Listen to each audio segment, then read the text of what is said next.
we get so caught up in the facts and circumstances of life that we limit ourselves. We don't think beyond. So we have to start to move into the land of solution, and we can do that by enlisting support, by getting somebody else to bring a new perspective. Born in 92 on the block with the Sharks. Come from a different cloth, y'all would get ripped apart. You want it diamond, then you gotta get it in the dark. We dropping nuggets like Carmelo went to Rucker Park. Now we eating from state to state, we scrape the plate. I put my eggs in a basket, took a leap of faith. I took a chance, now we grow and see the impact. Decoding success with special guests, now let's bring Matt. Ashton, finally, I will start off by saying that I am super excited to finally have you on the show. I know we've been trying to make this happen for quite some time, and timing is everything, right? So I appreciate you hopping on here. Really grateful for you taking time out of your day to join. So thank you for being here. I'm stoked. Like you said, we've been waiting on this for a few months now, and I had to do some reschedules, but I think it's prime time. You and I have both grown exponentially, so we just have that much more value to bring, and that's exciting. It is very exciting. Awesome. So first question for you. This is how we kick off every show. I'm curious to learn how you personally define success. Okay. So I'm sure you've heard this Tony Robbins quote, but he says, success without fulfillment is the ultimate failure. So for me, success is fulfillment. It is the actual fulfillment that makes me feel successful, right? So within that, that's contribution. So it's alignment to my core values. So one being contribution, one being growth, one being impact, fun, expansion. Those are some of the core values that I operate from that bring me fulfillment. And in turn, when I'm living from those places, I feel successful. Awesome. I love that. So you might have already answered this, but I was going to ask you, what is fulfillment to you? Is it contribution, impact, growth, expansion, etc., or is it something different? I think it's the feeling of aliveness that comes in by living into those core values, right? By living into the core values of contribution, impact, growth, fun, the expansive feeling tone that comes through me, and that aliveness that comes through me, that is what fulfillment feels like to me. Okay. I love that. So talk to me about how you actually got to this point, right? Because, one thing that I find very interesting is how people continuously develop and transform, and their definitions of things, grow and whatever else. So I'm curious, like, who was Ashton in high school? We'll start there. I don't want to take you all the way back to the womb. I don't need to know that far back, but I'm curious, like, who was Ashton in high school? Ashton was all over the board in high school. I went from being class president and team captain, winning the sportsmanship award, upper homecoming queen and things like that, to taking a very drastic downward spiral. I would say a byproduct of some things that were going on in my family, divorce, lack of consistency in my home. But what that led to was just me wilding out. I went into a full-blown rebellion and became my own worst enemy. And at that time, I had been diagnosed with anxiety panic disorder, but I wasn't medicated for that. I'm not now either. And that's another story that we can maybe talk about. It really was, I think, environmental and just dealing with some of the things that were going on in my home, but I didn't really know how to cope with those things. So I ended up using quite a bit. I was drinking and drugging a lot, but by the age of 17, I landed myself in rehab for not addiction, but for drug abuse. I was just like pushing every extreme limit and getting caught, getting in trouble, and really putting myself in really dangerous situations, like getting hospitalized and things like that. So high school was a ride. It was, on the outside, what people saw was this young girl who had a ton of potential and all the world at her fingertips. But on the inside, I was very broken, lost, and really struggling to cope with the things that I was dealing with internally. Right. I appreciate the vulnerability and transparency. I'm a firm believer that's how people learn and that's how people resonate. So I just want to say thank you for that. And that brings me to a point, like, what would you tell Ashton at 17 now? Like, looking back on it, I know you're a totally different woman. I've hung out with you. I've worked with you. So like, you're totally different. I'm really curious, like, what you would say to Ashton at 17. I think the number one thing is it's okay to feel. I was so afraid of my emotions. I did anything to numb them. anything. Whether that be an adrenaline junkie or doing drugs or alcohol or, like pouring myself into toxic relationships, whatever it was, I was escaping. I was escaping what I was dealing with. So I would say, have the courage to feel and face it, face everything, like literally head on. It's a lot easier said than done to do that though. Yeah. I mean, I've been in my feels as of late, just from like all the growing I've been doing, and it's not easy to feel the emotions of sadness and anger, and even maybe even rage comes up, and just like all these things. So like, it's one thing to say, it's another thing to live it. How do you live it? Well, now I consciously create space for that. So I create a safe container for myself to have emotional release, right? Because the other thing is once I stopped running and escaping with drugs and alcohol, it's just, and I'm sure many people listening could at least identify with this, if that wasn't their choice, there's any distraction is the way out, right? The cell phone, the relationship, overworking. So it was just all this avoidance, and the only way out is through. So by creating specific time and containers for me to express, for example, boxing, right? Like actually having a healthy outlet for that anger, and not just not as a reactive thing, not waiting until I was angry to release, but choosing to release and seeing what came out, like on a weekly basis. Like for a while there, I was actually doing 9 rounds and really allowing myself to go there and creating the space for that. When I was grieving, I called off my engagement a couple of years ago, and it was a hard hit, but I knew at that point in my life that the only way out was through. So I created conscious space every single day. Every single day I carved out like 30 minutes to an hour to just go there and feel and cry and grieve. Most people don't do that. We're so conditioned to just stuff it down, to move through.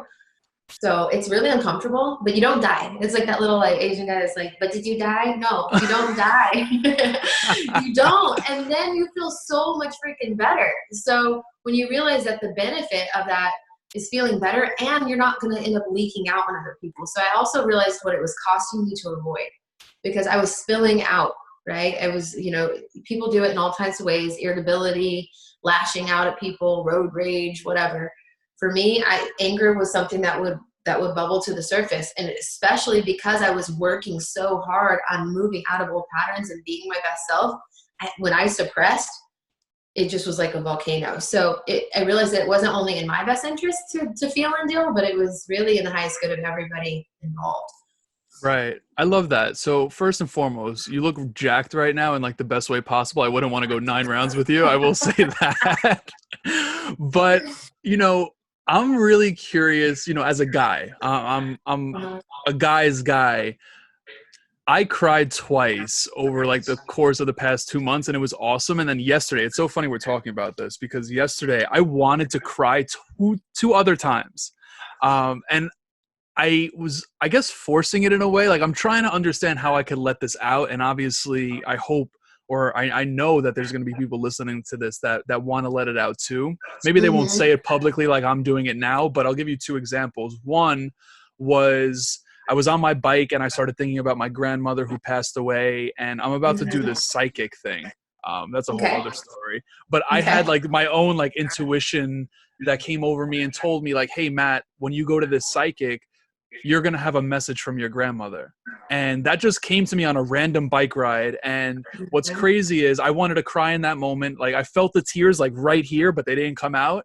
And then that night, yesterday night, I was driving my car and I saw someone fall down on a corner, and I was driving toward them.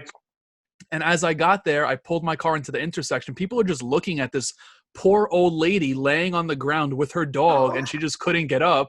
So I stopped my car in the intersection. I got out. I literally asked her, hey, do you want help? Obviously, with this whole COVID thing going around, I didn't know if she would feel some type of way. So I didn't want to just approach her. I asked her, and she wanted help. I helped her up. And in that moment, I'm like, holy shit, is this like a sign for my grandma? I wanted to cry again, but it doesn't come out all the time. I don't know if that's because we suppress so much that, I'm just curious, like, how do you get that out? How do you get it out of you? Sometimes I just go sit in the quiet. Like, I love nature. Nature is a really good space for me to kind of let my guard down. I think it's about creating, like I said, creating the container, like giving yourself a safe place to feel, right? Because in that moment, like you being vulnerable in front of that person, probably subconsciously you were like, no, this isn't a safe place to be seen like this. So sometimes it's about having somebody that you feel comfortable enough to be vulnerable in front of. But one thing that is an easy kind of trigger point for me is like just going out in nature and getting into that relaxed state and asking myself, how am I really? How am I really? How am I really? What would come up for you right now if you asked yourself that? I think I'm doing pretty good. Because I'm, like I said, I'm in a different space now. My practice and my intentionality around being in tune with my emotions is so much stronger. My keen sense of awareness around my emotional guidance system is like really locked in. So I'm engaging with that like in a almost like a daily walk, right? Like a conscious awareness of like, I'm always asking that now. Like, how am I doing? How am I really? And those check-ins, I was actually talking to Juan the other day, or yesterday we were on a call, and we were just talking about like doing those check-ins, because that's how I know to go meditate. That's how so like if I'm in the middle of a work day and I'm starting to feel anxious, like I'm tuning into that. And I'm like, okay, well, I'm not going to execute at the level I know I can from this feeling of like overwhelm or anxiety. So what do I need? So that's the next question. Like, what do I need? And sometimes what you need is an emotional purge. Sometimes what you need is to go meet a need, right? Some self-care, some exercise. So how am I really? And making that just a daily practice of checking in with yourself. We're so used to asking of other people to take care of us. Like, oh, this, like, especially in relationships, this person's not meeting my needs. Have you asked yourself what you need? And are you giving it to yourself? So I think that's a big way to just tune into it. Right. Awesome. So what was Ashton's like moment where she changed her life? Like, was it a rock bottom moment? I mean, you told us Ashton at 17, like what happens after that? Gosh, man, it was not like a rock bottom. It was like a rock bottom after a rock bottom after a rock bottom. Because healing's not linear, right? And what ended up coming to the surface in my later 20s is just understanding the trauma that I had been through as a child and the abuse that I had endured and how that actually impacted my self-worth, and that being kind of the fundamental root. So I hadn't actually dealt with the root of that. Although after getting out of rehab, didn't really mess with drugs like that anymore. It wasn't even really a thing. It was just an escape mechanism. So that moved into college, and I was a high performer always. So going into college, doing well, but I was still drinking, and I got in trouble a couple times in college for drinking. Landed myself in jail a couple of times, and pulled myself out of that. It was like I would take 2 steps forward and 10 steps back. And then after college, I got my first job. I was teaching first grade. I was coaching basketball. I had a modeling contract. I was moving all over the Midwest, doing all these great modeling gigs, working with Tim Tebow and Blake Matthews and Aaron Rodgers. And I was waiting tables on the weekend just for fun money. And I was at the top of my game. 3.9 GPA in grad school. And then one night I got slipped a date rape drug and had a very adverse reaction to it. Once again, ended up getting arrested.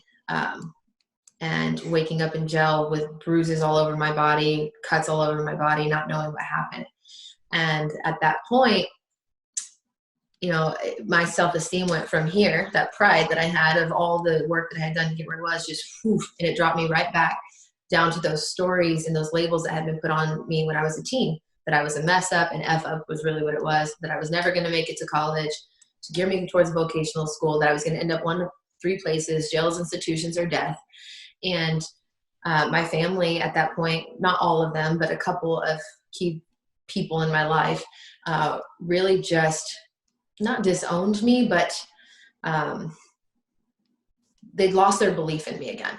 And it was like all the work that I had done to come to that point, it was like they just dismissed it. And it sucked because it was an accident. Like I got slipped a drug. And my boyfriend ended up dumping me. So from that place of just not feeling worthy, getting rejected by my family and feeling like a failure, and then getting, left by a boyfriend, I attracted from that level of worth. I jumped right back into a relationship with a guy I barely knew. I ran away from my problems. I was 25. I'm 31 now. I convinced him to move to Texas. We moved to Texas. I did not have a job. So there I am sitting with the master's degree, not working, literally a little bit in depression, but I started numbing again, started using again, just pot, but still it was enough to take the edge off and really just kind of, you know, dim my thinking or give me the brain fog that would cloud my judgment, right, of what I needed to do next. So I wasn't making any strides. And the unfortunate thing is this guy ended up having borderline personality disorder. So it ended up being an abusive relationship, one where he picked me up on my throat and choke slammed me. And I ended up I chose to, and this was the pivotal moment. It wasn't the end, but it was a pivotal moment where I chose like, hey, like, no, like this is the death part, right? When he says, I'm coming home and you're about to see the meanest mother effer you've ever seen in your entire life. And I'm going to tie your dog to the shit books to die. It was kind of like, oh, yep, I got to get out of here. So from there, I just had some miracles happen. I was able to get a job waiting tables. It was a rough start in Texas. I was working 6 to 7 days a week for several months and not even making enough money to get my nails done. Like just the lifestyle that I had in Indy was just gone. But it stripped away all those false identities. It stripped away all the things that I thought that I was, and it made me take a hard look in the mirror. And it led me to my purpose. You know, from that space, I started going to church again. I started leading women's groups. And then I went and I volunteered at a battered women's shelter. And she said, I've been praying for you. You were born to be a blessing. Come to my event next weekend. So I show up, and when I get there, she introduces me as her new board member. I didn't have anything going on. I had 2 people in my life, Chris and Marty, who helped rescue me. They used to stand, they were 78 and 80 years old. And Chris was a retired DEA agent, CIA and DEA. Or how do you say it? CIA. What's the other one? DEA? DEA is detective. FBI? He was the whole shebang, like the drugs and the CIA. Okay. So he would stand at the bottom every day when I was getting my stuff while that guy was at work. He would stand at the bottom with his gun, and I would run up 3 flights of stairs and gather as much stuff as I could and load it into their Suburban. So these are the people that I'm spending my time with. They're just this elderly couple that literally took me in. So when she introduced me as the board of directors, I was like, okay, yeah, I need something. Like, yeah, I'm here for it. So that's where I started the work. I started mentoring, ironically enough, women who had been battered women or women who were in drug rehabilitation, 2 places that I had been. So that's what sparked my interest in my passion and my purpose and service. Yeah. So talk to me about, you said a lot there. Again, I'm really grateful for you even sharing that. Talk to me about taking the 2 steps forward and the 10 backwards, because this is something you taught me. Did you feel like that was an upper limit thing, or was it something else? I think, yes, I think it absolutely was an upper limit thing. It's, for those of you listening, like an upper limit is basically when you hit your ceiling, you hit your capacity of what you are really able to tolerate as far as what feels good. So when things start getting really, really good, let's say you get a promotion, or, you've hit your next level of income stream, or you're in a relationship, is another word for self-sabotage. And sometimes that happens subconsciously. Like things just happen. You end up attracting a situation because in your mind, in the back of that subconscious mind, there's a part of you that's like, I'm not worthy of this. I'm not worthy of this. So I think for sure every time that I would hit up against these upper limits, it really was that self-sabotage of in the back of my mind feeling like this feels too good. Like, nope. Let's find a way to mess it up. Yeah. Talk to me about rewiring that subconscious, right? Like, what does that look like? I know it's not something that happens overnight, right? Mm-hmm. I'm just curious, like, is there any science behind how long it does actually take? What's the process of actually doing it, et cetera? I'm not going to throw any stats at you because I don't have them like here, but I will tell you that if you try to do it consciously through affirmations, it's going to take like forever long, comparatively speaking, to methods such as like Psych-K, hypnotherapy, or EMDR therapy. And there are other healing modalities such as like plant medicine and things like that. So there are ways to hack the subconscious and expedite your healing, because all of this actually stems from a wound of some kind. And when we think of wounds or we think of trauma, a lot of people think like, well, I didn't go through anything serious. But as a child, your brain doesn't really know the difference between a big T trauma and a little t trauma, right? A little T trauma could just simply be you know, being out in the front of your living room, like, hey mom, hey dad, look at me. And your parents not giving you any validation, not giving Right. you any approval. And then you feeling like, oh, I'm not enough. So then you're seeking your whole life the validation and approval of others because it was something that you did not get. So, you know, you can go straight to the root of those things through some deeper therapies, not counseling. We're not talking about stewing in the problem. We're talking about actually literally peeling back the layers and figuring out where that stems from in the first place. But I think coaching is a very effective method as well, because we also can start to work on the conscious level, right? Of just rewiring and rewriting the narratives. Because what happens is this neutral event happens in our life, or this something happens in our life, and then we do this thing where we make it mean something about us. Well, so what did I make that mean about me when I got slipped that drug and I had that downward spiral? I made it mean that I wasn't good enough. I made it mean that I was an F up. And then from that story, from that narrative, I lived out the patterns that matched the beliefs. Right. Yeah, it's so powerful when you frame it like this. So bring me back to the moment in which you found your passion, and, you know, it doesn't happen for everyone like that. So I guess what I'm trying to get at here is, number one, that's beautiful that it wasn't like a 2x4 moment. If anything, it was a good moment, but, what are you telling people to help them find their passion, right? Is it get out there and try things? Like, I'm curious, because there's obviously people out there who, you know, they don't have that, that experience like you share. So I'm curious. Yeah, I definitely feel super blessed to have been called. I feel like coaching is a calling, and I answered that call when it came. But what I like to do when I'm working with people, especially in their 20s, because even Oprah says your 20s is the time to explore. You know, your 30s is the time to solidify the plan. So I could use this like goofy analogy, and I'll just throw it at you. But I talk about it like throwing spaghetti at the wall. Like really just literally throwing spaghetti at the wall. And what's the purpose of that?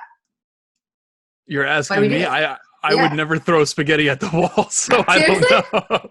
Have you ever cooked spaghetti? Of course I've cooked spaghetti. Okay, well, when you cook spaghetti, to tell if it's done, if you throw it at the wall and it's done cooking, it'll stick to the wall. I have a totally different method. That must be a Texas thing. What's your method? My method is tasting it. Okay, well, this works. Okay, so this works. You can tell if your spaghetti's ready, if it's done, if it sticks to the wall. So this is a great analogy for when we're trying things on. Okay, throw it at the wall, see what sticks. And once you see what sticks, it transitions. And I know I'm goofy, but it transitions from throwing spaghetti at the wall to starting to play darts.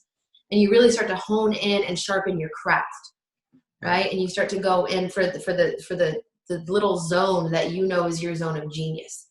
And a lot of times what we'll do is we'll throw spaghetti at the wall and we'll see what sticks. And we're like, okay, you can tell what sticks for you as a human by what feels contractive or what feels expansive. If you step into an opportunity and you step into it and it's like, God, I feel like I'm stifled. I feel like this is contractive energy for me. Like I'm having to operate in a way that doesn't feel in alignment, that doesn't feel good. That's probably not it, right? Don't just choose it because it sounds good. Don't just choose it because it's a good resume checker. Like actually do what lights you up. And then the same thing, like what lights you up? It feels expansive. Like I talked to you about fulfillment. That's how I know. That's how I know how to step into my passion, how to step into my purpose, because it will feel alive for me. So then once you do that, now you're playing in the zone. Okay. So you're playing darts and you're like, okay, these numbers out here, these are probably my zone of excellence. Okay. I'm a great delegator. I'm great at leadership. I have managerial skills. I can write curriculum. Those are all zones of excellence, things that I can sharpen that are skill sets. But my genius is really working with people like you one-on-one and going in and moving the needle and speaking. That's my zone. It's easy. It comes effortless for me. So it's really looking into not only your zone of excellence, getting those skills sharpened, but then also feeling into like what comes easy and effortlessly that people say I'm good at. Right. I love that. Mm-hmm. So talk to me about answering the call. You said that you answered the call. Now, there have been times where I've got the call, but I've rejected it, right? And everyone could potentially relate to that in some capacity. So what if we just don't like what we're being called to do? You know, like obviously we're going to face some resistance and some turbulence on that path, but what's your take on that? I think it's a couple of things. I think the first thing to do is to ask yourself why. Like, what frame are you looking for or looking through? And do you have a narrative or a story around what that would look like that maybe isn't the ultimate truth? Is it just based on how other people did it, or a past experience that you had? Or can you actually consciously create whatever the heck you want it to look like? So I think that's one of the first things to explore is what you're even believing around it true? And then it's one of those things, like, you don't know until you try. So have you even tried it on? Right. Have you lived into it? If you've lived into it and you've tried it on and it feels contracted and doesn't feel good, then you know. And maybe that's not actually it. Right.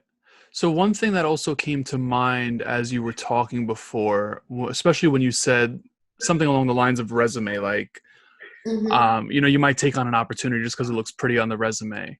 One thing that popped in my mind when you said that was living externally versus internally. And that's one thing I struggled with and still am working through right now. And that's, again, transparent as fuck. But what's your advice into kind of flipping the switch on that, and kind of it's not about just like not giving a fuck what people think about you, because I always had that mindset, yet I was still living externally versus internally. So like, what's your your ideas or your thoughts on flipping the switch there? Core values. Moving out of the need, like, because we have basic needs, right?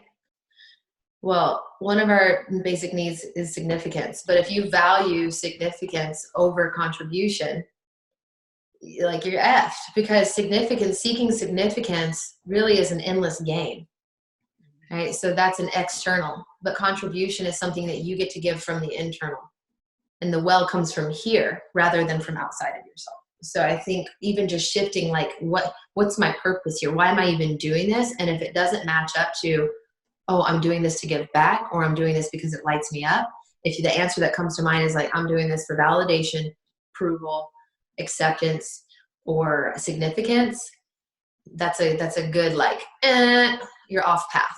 Right. You're off path. Right. So you mentioned before that you just did a podcast episode, I believe yesterday. I'm curious, and I know you do a bunch of these and you have a bunch more coming in your future. What's a question you wish more people would ask you, and how would you answer it? And it could even be in your coaching practice. I wish more people. What's the question? I wish more people. How do I get started? That's one thing I wish people would ask themselves, right? Like, where do I start? Like, and come to me. And whether that be, how do I get started with you, or just how do I get started for myself? I wish more people would just ask the kickstart question that would initiate the change. Right. So the thing is, people don't have the willingness to start, though. People don't have the willingness in general. And I see it firsthand. Unfortunately, I saw it very close recently. Like, people just don't have the willingness to change. And I just feel like people leave it up to time, in a sense, to kind of just let it heal. But that's not always the case, So I guess that leads me to ask, like, where does that willingness come from? How do you create it within yourself? Well, once again, this comes down to your core values, and that's just someone who's not willing to change. I mean, I don't know if that's a fair assessment, as much as they're just more committed to their comfort. They're just, like, literally more committed to their comfort. And all that tells you, when you pull back a layer, is that they're afraid. Right? They're afraid. Because growth and change and uncertainty, when you're not growing, you're not dealing with what most people are coming. Like, we know that with growth, there's challenge. We know that when we step into uncertainty, that it's scary. So by not changing, we perceive that we're protecting ourselves. We feel like we have a sense of control in our life.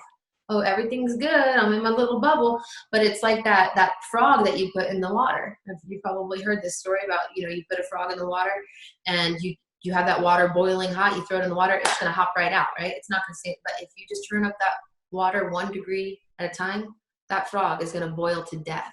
And that's what a lot of people do, because they don't recognize that sitting in their comfort is literally just going to just cook them. It's just going to cook them, because they're not growing. And when you're not growing, you're shrinking. And when you're shrinking, you're dying. I love your analogies, by the way. I've never heard that about the frog, nor have I heard that about spaghetti. So I I've definitely got all appreciate kinds. it. Well, give me I've got another every one. Give me another one then. Okay, I'll give you a story. Okay, so I think an area that a lot of people get stuck, and it's easy because a lot of people are up here playing mental gymnastics. They're living in their headspace. And what's a beautiful thing to do is connect your head and your heart. You don't want to be totally led by your heart. You want to use some logic, right? You want to operate from the speed of wisdom, not just intellect and not just your heart, because your heart's desires can lead you astray. Your emotions can lead you astray. So you want to use them as a guidance system. You want to cross-check and integrate your systems, intellect, wisdom, experience, and your heart and your intuition, right? So it's just like this full alignment of all these guidance systems within you. But a lot of people ignore the gut. They shrink back in their desires. They don't feel worthy of what they desire, so they ignore their heart. They don't operate from wisdom. They keep repeating the same lessons over and again, and they just choose from a place of logic. And what that does is it really shrinks people, right? This is the finite. It's not the infinite mind. So if we're operating from our mind, we're typically operating from pros and cons and facts and circumstances. And this keeps people stuck in playing small. And it's a very masculine way of thinking. And that's not a dig on anything, because we all have masculine and feminine energy, but we want to integrate that masculine and feminine. So my story is kind of a way to help you to think about how you can move beyond the facts and circumstances of your life into the land of solution, because you can never get to the solution from the same level of thinking as the problem. So this is a true story. It was back in the 1970s, and it's basically about a family-owned barbershop. It was a dad and a son that this had been passed on 3 generations, and they were running this barbershop, but the son had gone off to grad school for the summer, and he was going to come back over the summer, but he had been there all year and he was finishing up his semester. And when he came back, actually, let me tell you about the barbershop, because this is kind of cute. So the barbershop had a little donut shop in it, had coffee, like it was well known in the community. Like this has been there for a while, it was well established, and they had always been successful. But at this time, this is when those like little pop-ups were coming, right? So there was some competition moving in. And the son wasn't aware of this. So when he moved back, he could just tell something was really off with his dad. His energy, like just his enthusiasm about things, like it just his spark and passion for what they had been doing just wasn't there. And he finally just sat him down and was like, "No, Dad, like what's going on for real? Like you got to talk to me." He said, "No." And he's like, "You don't even want to know." And he said, "No, like you could talk to me." So he opened up to him and he said, I've crunched the numbers, and based on my projections, we are going to be bankrupt within the next month. He said, "There's a new barber shop just down the street, and they've got $6 haircuts, and I cannot compete with $6 haircuts." Well, what was interesting is the son at college was studying Napoleon Hill, and he was studying the power of a mastermind. And that's actually how we met in New York, right?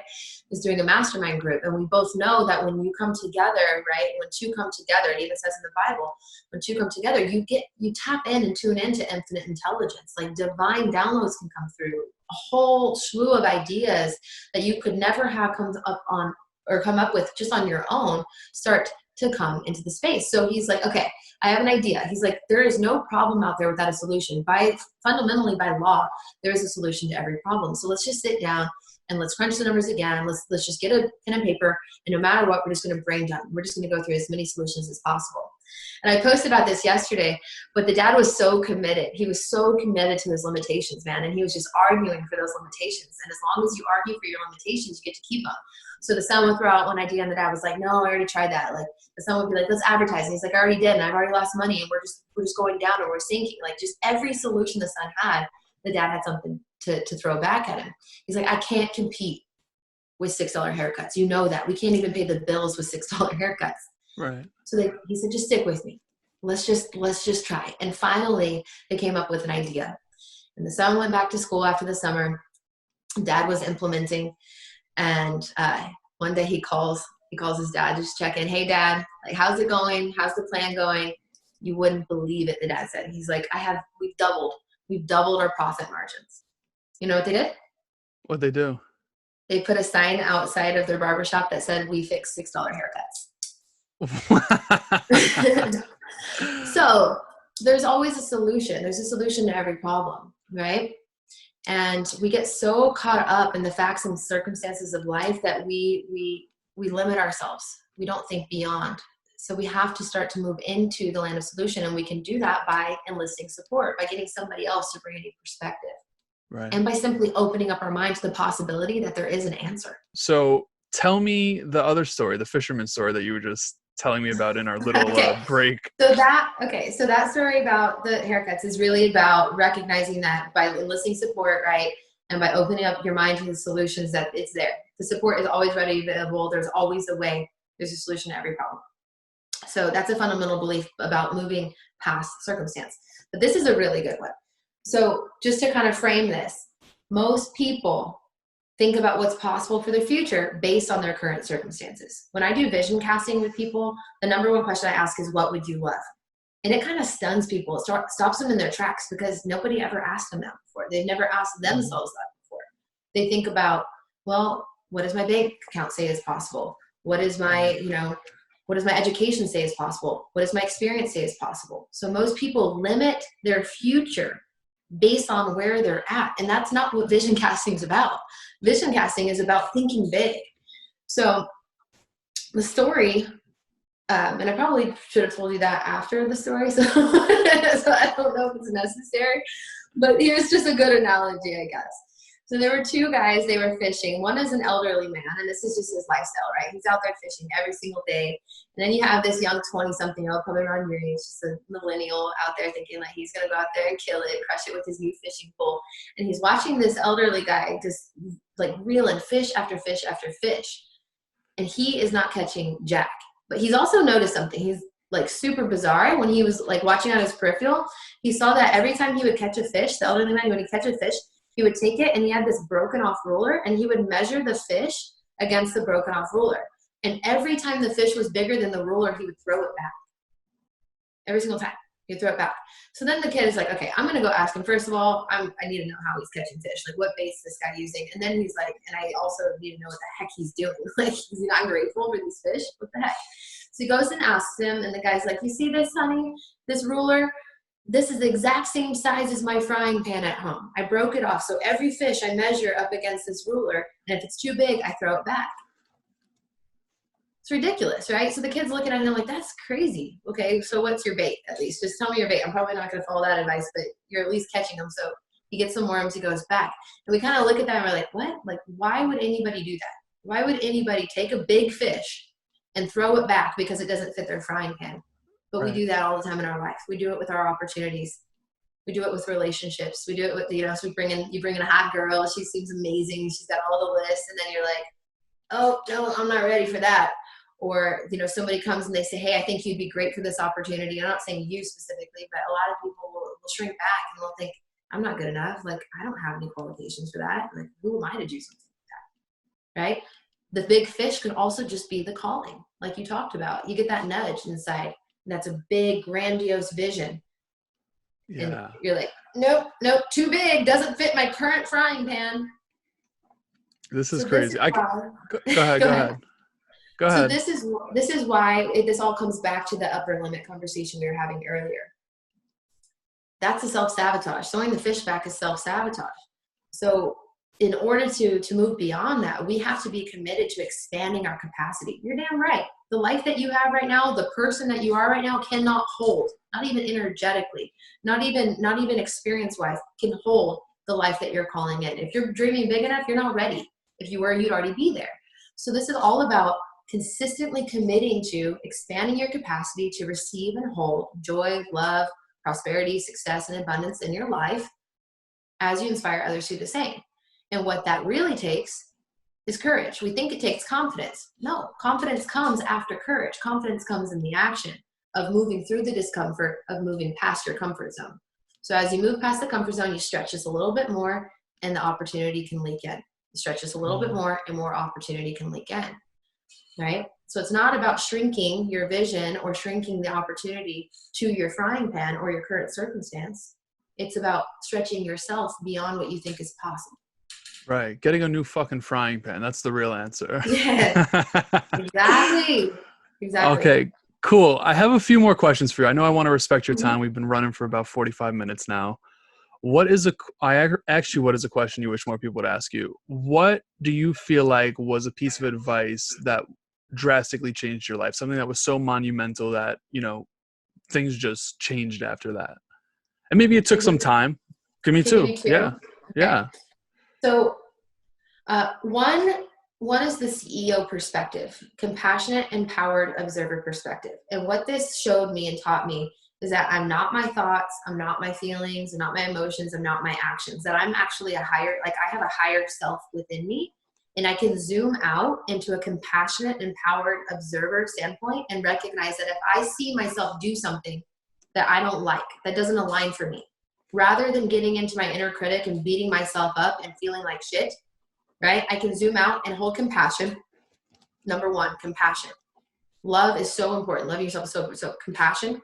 I can be empowered. Why? Because it's a new point of awareness. I'm like, oh, dang, did I really just do that? Let's not do that again, right? So I can be empowered and I'm observing it. I'm not identifying with it. And that was huge for me because when I failed and when I did things that I wasn't proud of, I took it on as my identity. Like I felt like, oh, because I was feeling anger, I was an angry person. Or because I had failures, I was a failure. So the CEO perspective allowed me to detach myself from feelings and actions and recognize that I'm actually way, way, way bigger than that, right? Like I'm an infinite being. I'm a spiritual being having a human experience. And when I zoom out, I can recognize that my little human here, this little meat suit, it dealt with some heavy stuff growing up, and I'm still moving through that. And that's okay. I'm going to hold space and compassion for her, but I'm also going to hold her accountable to stepping into the higher self. That's that empowerment stage. So that's one. And then the power of the pivot. This is huge. Business, life. We got to see it a lot in COVID. I mean, it's everything. Just don't pick up your dribble. Pivot. If you fail, if you have a misstep, make sure that your next step is your better step, right? So it's all about just recognizing that you got to keep moving, and that every failure you have can be a stepping stone to success. Every failure you have can actually be leverage. And it just it's the ability to not stop, not stall, not freeze, right? To pick up your pivot and choose where you want to go from there, to use it and say, okay, here's a lesson. Let's leverage that. And now we're going to go this direction. I love that. So what is a piece of advice, and I appreciate you sharing two of them there. There's no rules here, right? So like, I'm grateful for both of them. What do you feel like is a piece of advice that you didn't want to hear at the time it was given to you, but ended up proving to be true over time?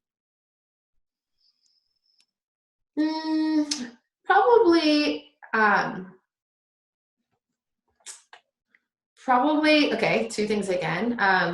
Probably that rejection was just a part of it.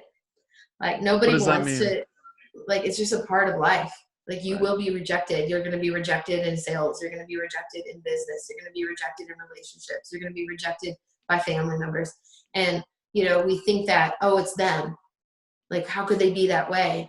But really it's just like rejection is God's protection. And, recognizing that it's just a fundamental piece of life and having to accept that was something I was like, no, I want to be accepted. I'm working so hard to be accepted and loved and all this stuff. Like, why does this have to still be a thing? Like, am I not good enough? Was the story. So recognizing that my worth had absolutely nothing to do with the fact that people were rejecting, right? And that's just a thing. It happens. Yeah. So accepting that was something I didn't want to do, but then I decided I would, because when you accept, you relieve suffering. So that was good. And then the other thing that I wasn't too keen on that I absolutely love now, but it was soliciting feedback. I didn't like it at first because I wasn't getting very positive feedback. Like I even had called some exes at one point in time and said, hey, how did I show up in this relationship? Like, tell me, what did I do well? What wasn't good?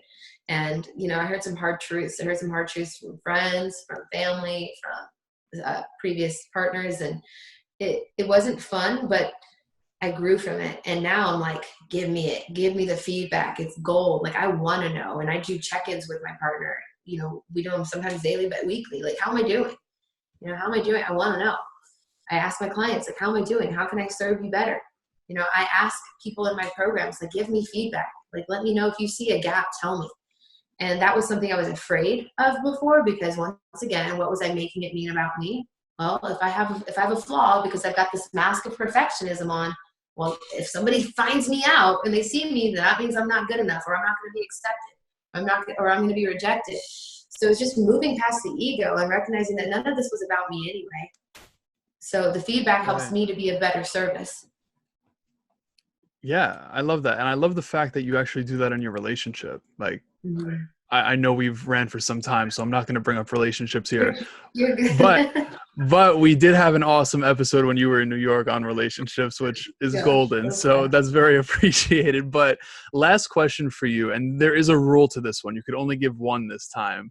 And the question is, if you were hopping on podcasts, hopping on stages, writing books, doing all this amazing stuff, coaching people, if you could only give one piece of advice for the rest of your life, what would it be?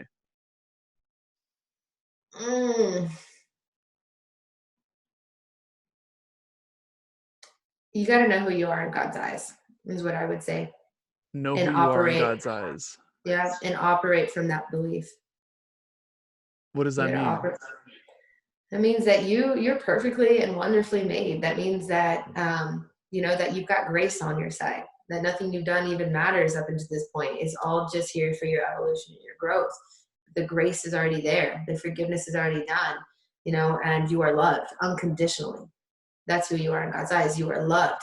You are worthy. You are accepted. So like knowing that that's who you are in God's eyes, and then you operating from that belief, like it doesn't really matter how every other human shows up to you, because your worth is so grounded in the truth of who you are. Right.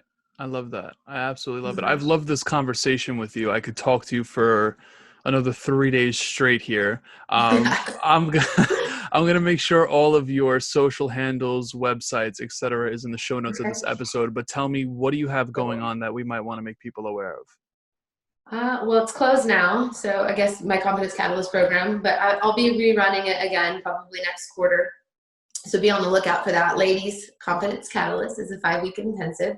But business consulting, I've been loving stepping into that, and as well as I've been coaching coaches. I've been mentoring coaches and really helping sharpen their skill set around leadership and just their actual coaching abilities. A lot of times people get certified on the principles, or they get a lot of content, or they have all their experience, but they don't actually know how to move people and get results. So I've been having a lot of fun mentoring coaches. Awesome. Great stuff. Ashton, listen, I appreciate you. Again, I want to say thank you and express my gratitude for you taking the time out of your day to hop on here. Born in 92 on the block with the Sharks. Come from a different cloth, y'all would get ripped apart. You want a diamond, then you gotta get it in the dark. We dropping nuggets like Carmelo with the Rucker Park. Now we eating from state to